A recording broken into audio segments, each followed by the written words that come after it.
નમસ્કાર મિત્રો. પાંડુરંગ શાસ્ત્રી આઠવલેજીના જીવનનો આજે બીજો એક મજાનો પ્રસંગ, જેમાં પ્રોફેસર જોગ પાંડુરંગ શાસ્ત્રીજીના જ્ઞાનની વિશાળતાથી મંત્રમુગ્ધ થઈ ગયા. 1956ના જૂન મહિનામાં વિદ્યાપીઠની શરૂઆત થયા પછી પ્રોફેસર જોગ ત્યારે રૂઇયા કોલેજમાંથી અડધા સમય માટે અંગ્રેજી શીખવવા આવવા લાગ્યા હતા. ત્યારે વિદ્યાપીઠની જૂની પરંપરાગત શિક્ષણ પદ્ધતિ જોઈને તેઓ શરૂઆતમાં નારાજ થઈ ગયા હતા. એક દિવસ તેમણે પાંડુરંગ શાસ્ત્રીને કહ્યું, શાસ્ત્રીજી, અહીં તો વિદ્યાર્થીઓને બેસવા માટે બેન્ચીસ પણ નથી. બેન્ચીસ વગર તો અંગ્રેજી કેવી રીતે શીખવાડાય? પાંડુરંગ શાસ્ત્રીએ મલકાતા કહ્યું, અરે, આપણે વિદ્યાર્થીઓને ભણાવવા છે કે બેન્ચીસને? બેન્ચીસ કરતાં આપણી પરંપરાગત પાઠશાળાની પ્રણાલી વધુ સારી છે. ટેબલ બેન્ચીસ તો વિદ્યાર્થી અને ગુરુજન વચ્ચે બાધારૂપ હોય છે. બંને વચ્ચે અંતર બની રહે છે. ખરેખરું શિક્ષણ આપવું હોય તો બંને વચ્ચે અંતર રહેવું ન જોઈએ. પાઠશાળા પદ્ધતિમાં વિદ્યાર્થી અને ગુરુજનો વચ્ચે આવું અંતર રહેતું નથી. તેથી બંને વચ્ચે સુસંવાદ થાય છે. તેનાથી વિદ્યાર્થીઓની ગ્રહણ શક્તિ વધે છે. પછી ભલે તે શિક્ષણ કોઈ પણ ભાષાનું હોય, ભારતીય હોય કે પાશ્ચાત્ય. ચાલો હવે જરા વિદ્યાર્થીઓ સાથે વાતચીત કરીએ. બંને વર્ગમાં જઈને ઊંચા આસન પર બેઠા. પાંડુરંગ શાસ્ત્રી સંવાદ કરવા લાગ્યા. વચ્ચે શેક્સપિયરના સાહિત્યનો ઉલ્લેખ આવ્યો. પાંડુરંગ શાસ્ત્રીએ એ વિષય પર બોલતા કહ્યું, શેક્સપિયરે અલ્પકાળમાં 35 નાટકો લખ્યા. એક મહાન નાટ્યકાર થઈ ગયો, તેમાં જરાય શંકાને સ્થાન નથી. તેણે ઉત્તમ લખાણ કર્યું છે, પરંતુ નાનપણમાં જ્યારથી હું શેક્સપિયરનું સાહિત્ય વાંચવા માંડ્યો ત્યારથી મારા મનમાં એક જ વિચાર ઘૂંટાય છે. શેક્સપિયરે એના સાહિત્યમાં વદ પક્ષના ચંદ્રનું જ ચિત્રણ કેમ કર્યું છે? સુદ પક્ષના ચંદ્રનું ચિત્રણ કેમ કર્યું નથી? મનુષ્યનું અધઃપતન જ તેમને અભિપ્રેત હશે કે? હેમ્લેટ, મેકબેથ, કિંગ લિયર, કેરેવલિસ, રોમિયો જુલિયટ, જ્યુલિયસ સીઝર, આ બધી તેમની શોકાંતિકાઓ છે. ઓથેલો કેટલો પરાક્રમી, પણ તેટલો જ ઈર્ષાળુ. તે પોતાની એકનિષ્ઠ પત્નીનું જ ગળું દાબી દે છે. તેમ મેકબેથ સુરવીર ખરો, પણ હાથમાં સત્તા આવતા જ કસાઈ બની જાય છે. જ્યુલિયસ સીઝર શક્તિશાળી હતો, પણ તેનું અધઃપતન જ શેક્સપિયરે આલેખ્યું છે. તે ઉન્નત અવસ્થા સુધી કેવી રીતે પહોંચ્યો તે શેક્સપિયરે દર્શાવ્યું નથી. એ બધું વાંચ્યા પછી મને તો એમ જ લાગ્યું કે શેક્સપિયર હાથમાં લાલ દીવો ધરીને જ ઊભો હોય છે. તેની કલમમાં એટલી શક્તિ ભરી હતી, છતાં તેણે અધઃપતિત ચરિત્રો જ કેમ આલેખ્યા? અનુકૂળ કે પ્રતિકૂળ પરિસ્થિતિમાં સામી છાતીએ દ્રઢતાથી ઊભા રહે એવા ચરિત્રો તેણે કેમ આલેખ્યા નહીં, જેમાં ત્યાગ, ઉદારતા, ધ્યેય નિષ્ઠા જેવી ભાવનાઓ હોય? તેની સામે મહાભારતમાં શ્રી કૃષ્ણ, ભીષ્મ, વિદુર, યુધિષ્ઠિર, દ્રૌપદી, ભીમ જેવા તેજસ્વી ચરિત્રો આલેખાયા છે. તેમનો આપણા પર પ્રભાવ પડે છે. ઉપરાંત તેમની સાથે આપણને આત્મીયતા બંધાય છે. આપણે તેમના રંગમાં રંગાઈ જઈએ છીએ. શેક્સપિયર આવા ચરિત્રો ઊભા કરી શક્યો નથી. તેણે એવા સુરવીર પાત્રો રચ્યા જ નથી. એ એની સૌથી મોટી ઉણપ રહી છે. પ્રોફેસર જોગ પાંડુરંગ શાસ્ત્રીનું કથન ધ્યાનથી સાંભળતા હતા. પાંડુરંગ શાસ્ત્રીની જ્ઞાન સાધનાથી તેઓ થોડા પરિચિત હતા, પણ શેક્સપિયરના સાહિત્યનો આટલો ઊંડો અભ્યાસ તેમનો હશે તે તેઓ જાણતા નહોતા. તેઓ ચકિત થઈ ગયા. કંઈક પ્રભાવિત મનસ્થિતિથી તેઓ પાંડુરંગ શાસ્ત્રીનું કથન આગળ સાંભળવા લાગ્યા. સામેના વિદ્યાર્થીઓની પણ તેવી જ સ્થિતિ હતી. પાંડુરંગ શાસ્ત્રીનું કથન આગળ ચાલુ જ હતું. શેક્સપિયરે જુલિયસ સીઝરમાં વુડ્સનું ચરિત્ર વિકસાવ્યું છે, તો મર્ચન્ટ ઓફ વેનિશમાં એન્ટોનિયોનું ચિત્રણ કર્યું છે. પણ આ બધા ગૌણ કક્ષાના ચરિત્રો છે. તેથી સત્પુરુષો ગૌણ કક્ષાના હોય છે એવો અર્થ શેક્સપિયર દર્શાવવા માંગે છે એમ કહી શકાય. બીજી એક બાબતમાં પણ શેક્સપિયર ઊણો પડે છે. તેણે રાજા જ્હોનથી પ્રારંભ કરીને 8મા હેનરી સુધી, એટલે કે આશરે 350 વર્ષના સમયગાળાને આલેખ્યો છે. ખરું જોતા તેણે તેના સાહિત્યમાં કેટલો મોટો કાલખંડ સમાવી લીધો છે.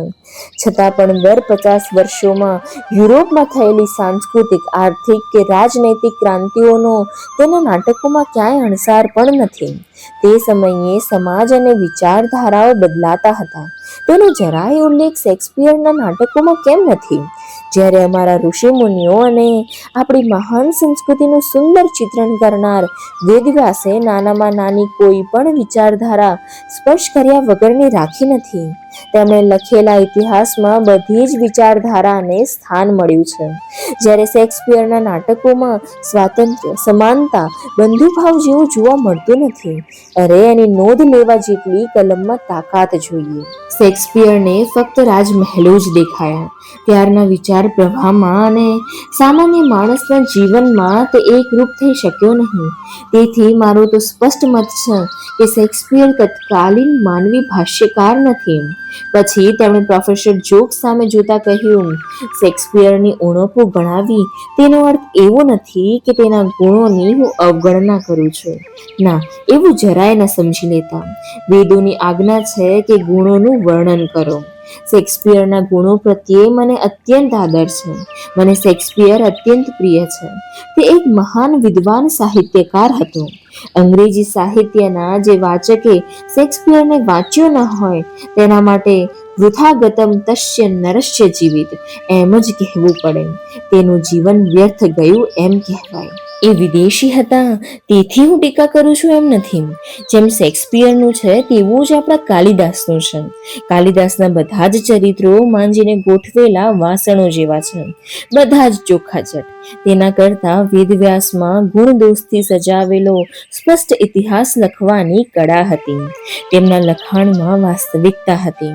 હવે આપણે શેક્સપિયરની શોકાંતિકાઓ જોઈએ કે તેમનો આધાર શું હતો. પ્રોફેસર જોગ જિજ્ઞાસાભરી નજરે પાંડુરંગ શાસ્ત્રી સામે જોઈ રહ્યા. પાંડુરંગ શાસ્ત્રી કહેવા લાગ્યા, શેક્સપિયરની શોકાંતિકાઓનો મૂળ આધાર ગ્રીક લોકો છે. ગ્રીક લોકો નિયતિને જ શ્રેષ્ઠ માને છે. સર્વસ્વ નિયતિને આધીન છે અને માણસ નિયતિના હાથની કઠપુતલી છે એ જ એમનો પાયો. એ જ માન્યતા શેક્સપિયરની શોકાંતિકાઓનો આધાર છે. તેથી જ નિયતિને પાર કરી જવાની, નિયતિને ઊભી કરવાની કે નિયતિને વશ કરવાની શક્તિ માણસમાં નિર્માણ થાય એવું સાહિત્ય નિર્માણ શેક્સપિયર કરી શક્યો નહીં. જો તેને શ્રી કૃષ્ણનું ચરિત્ર મળી ગયું હોત તો જેમ વ્યાસ કૃષ્ણ દ્વૈપાયન બન્યા તેમ શેક્સપિયર શ્વેત દ્વૈપાયન બન્યો હોત. શેક્સપિયરની કલમમાં તેટલી તાકાત હતી પણ એ બિચારાને કૃષ્ણ મળ્યો નહીં. તેથી જ શેક્સપિયર વાંચીને માણસ ઊભો થતો નથી. જ્યારે આપણું વૈદિક સાહિત્ય વાંચતા નિંદ્રાધીન માણસ જાગૃત થાય. જાગૃત હોય તો ઉઠીને બેસે, બેઠેલો ઊભો થઈ જાય અને ચાલવા લાગે, અને ચાલતો હોય તો દોડવા લાગે. એટલી તાકાત વૈદિક સાહિત્યમાં છે. શેક્સપિયરના સાહિત્યમાં એવી તાકાત નથી. સિંહની છલાંગ કે ગરુડની તરાપ તેમાં નથી. પોપટનું બોલવું આપણને ગમે, કોયલનો ટહુકો સાંભળવો ગમે, પણ તેમાં ગરુડની શક્તિ નથી. શેક્સપિયરનું પણ તેવું જ છે, કેમ કે નિયતિ અને સ્વભાવ સામે માણસ લાચાર છે એવી માન્યતા શેક્સપિયરનો આધાર છે. એની શોકાંતિકાઓમાં નિયતિની સાથે સાથે માનવીય સ્વભાવ છે. માનવીય સ્વભાવ વશમાં કરવો મુશ્કેલ છે એવું શેક્સપિયર માને છે. તેથી જ તેણે કહ્યું છે, તમે તમારો સ્વભાવ બદલી શકતા નથી, તમારા સ્વભાવ પ્રમાણે જ તમારે ચાલવું રહ્યું. મનુષ્ય જીવન નિયતિ અને સ્વભાવના હાથનું રમકડું છે એમ શેક્સપિયર માને છે. આ પ્રમાણે પાંડુરંગ શાસ્ત્રી શેક્સપિયરની શોકાંતિકાઓ વિશે લગભગ 1 કલાક બોલ્યા. તેનો નિયતિવાદ કેવો છે તે સ્પષ્ટ કર્યું. તેમણે કરેલું શેક્સપિયરના સાહિત્યનું રસગ્રહણ સાંભળીને પ્રોફેસર જોગ દંગ થઈ ગયા. પાંડુરંગ શાસ્ત્રીનો એક પણ મુદ્દો તેઓ નકારી શક્યા નહીં. તેમણે નમ્રતાપૂર્વક કહ્યું, શાસ્ત્રીજી, શેક્સપિયરના સાહિત્ય પર મેં PhD કર્યું છે, પણ આપે જે મુદ્દા માંડ્યા તે મારા માટે સાવ નવા જ છે. શેક્સપિયરના સાહિત્ય વિશે આપ આટલી અધિકારવાણીથી બોલો છો એ મને ખબર નહોતી. તેમના સાહિત્યનો તમે આટલો ઊંડો અભ્યાસ કર્યો હશે એમ મને લાગતું નહોતું. પાંડુરંગ શાસ્ત્રીએ હસતા હસતા કહ્યું, ગુરુજનો સામે શેતરંજી પર બેસીને આ બધું હું ભણ્યો. બેન્ચીસના બેરિયર્સ કરતાં શેતરંજીની સંવાદિતાનું શિક્ષણ વધુ આત્મીયતાથી થાય છે. આવી શિક્ષણ પ્રણાલીમાં માનવતાનો સ્પર્શ હોય છે. આપણી પ્રાચીન ગુરુકુલ પરંપરામાં આ રીતે જ શિક્ષણ અપાતું, પણ એ ઉજ્જવળ પરંપરાને સાવ સહેલાઈથી આપણે વિસારે પાડી છે. તમે તમારી અગવડ મને જણાવી છે, તે સંબંધે મારે તમને એટલું કહેવું છે કે માત્ર 6 મહિના તમે આ રીતે ભણાવી જુઓ, તે પછી આપણે બેન્ચીસ વિશે નિર્ણય કરીશું. અને હવે 6 મહિના પછી પ્રોફેસર જોગના મનનું સમાધાન થઈ ગયું હતું. પાઠશાળા શિક્ષણ પ્રણાલી તેમને ગમવા માંડી હતી. તત્વજ્ઞાન વિદ્યાપીઠ અને તેમાં શિક્ષણ લઈ રહેલા વિદ્યાર્થીઓ પ્રત્યે તેમની આત્મીયતા બંધાવા માંડી હતી. તેમને થયેલો સંતોષ જોઈને પાંડુરંગ શાસ્ત્રીને પણ આનંદ થયો હતો. આમ બેન્ચીસનો પ્રશ્ન મટી ગયો હતો.